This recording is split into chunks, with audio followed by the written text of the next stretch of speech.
Ya baik, bismillahirrahmanirrahim. Assalamualaikum warahmatullahi wabarakatuh. Perkenalkan, nama saya Maulana Faradina dengan nomor stambuk 038. Di sini saya akan memaparkan materi mengenai vaksin dan toksoid.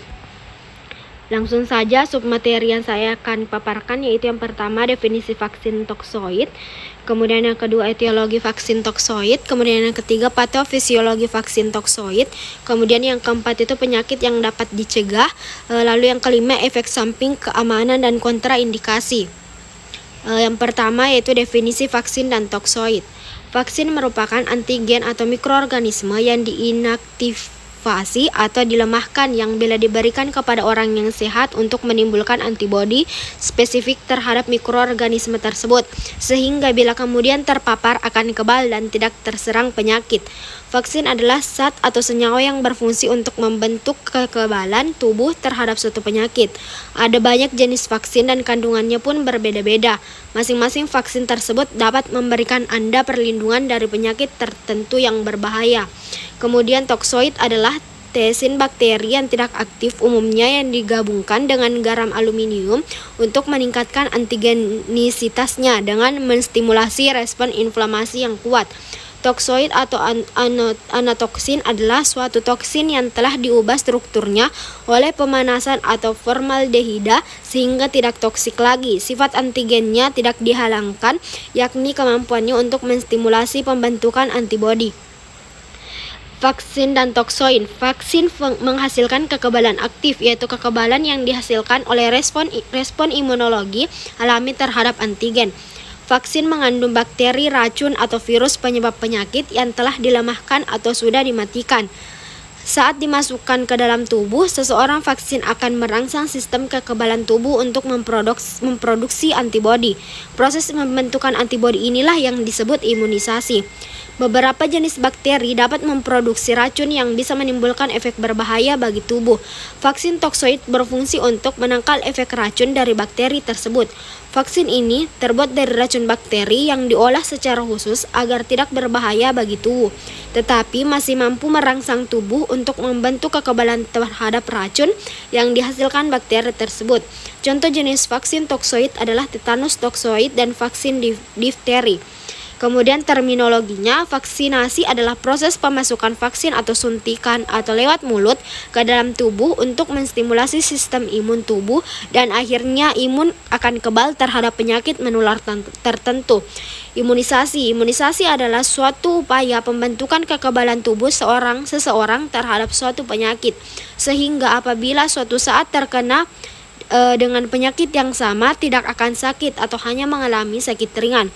Proses yang membuat seseorang kebal terhadap penyakit menular tertentu.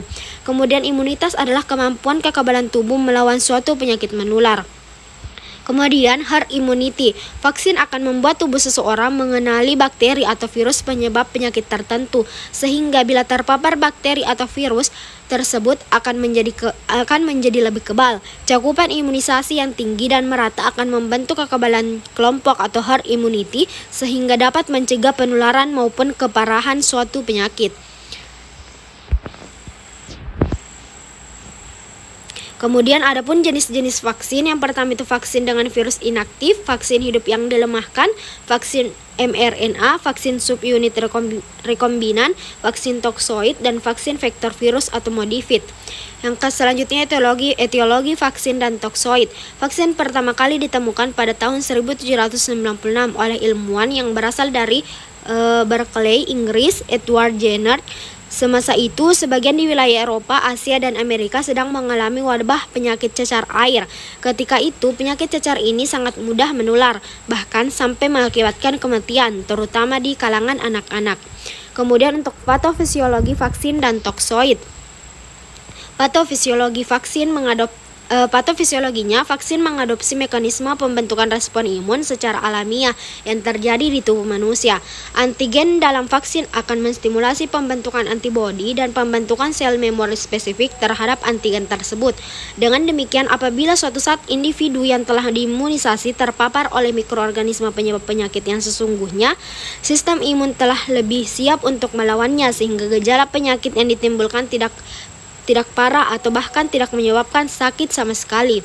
Kemudian yang keempat yaitu penyakit yang dapat dicegah dengan vaksin. Contoh penyakitnya yang pertama penyakit TBC. Penyakit TBC sangat menular dan menyerang semua umur. Banyak terdapat pada masyarakat dengan ekonomi rendah, kurang gizi dan pada daerah perumahan padat. Kemudian penyakit difteri. Difteri merupakan penyakit menular terutama menyerang anak kecil. Kemudian penyakit batuk kerajaan atau batuk 100 hari. Kemudian penyakit tetanus, penyakit polimelitis, penyakit campak, dan hepatitis virus B. Penyakit ini adalah penyakit menular yang menyerang semua umur. Kemudian materi yang kelima yaitu efek samping, keamanan, dan kontraindikasi. Efek samping pada umumnya efek samping dari penggunaan vaksin tidaklah begitu serius. Biasanya hanya berupa reaksi ringan setempat yang selewat atau eritema, bengkak, dan nyeri lokal. Reaksi ini dapat timbul segera setelah beberapa hari atau lebih lama lagi. Efek samping setempat yang lebih serius dapat ditimbulkan oleh beberapa vaksin yang terdiri dari mikroorganisme hidup. Misalnya vaksin cacar dapat menimbulkan peradangan dan timbulnya parut. Kemudian efek samping dapat pula timbul sebagai akibat dari kepekaan terhadap beberapa jenis antibiotika, misalnya penisilin dan streptomycin yang kadang-kadang digunakan pada pembuatan vaksin.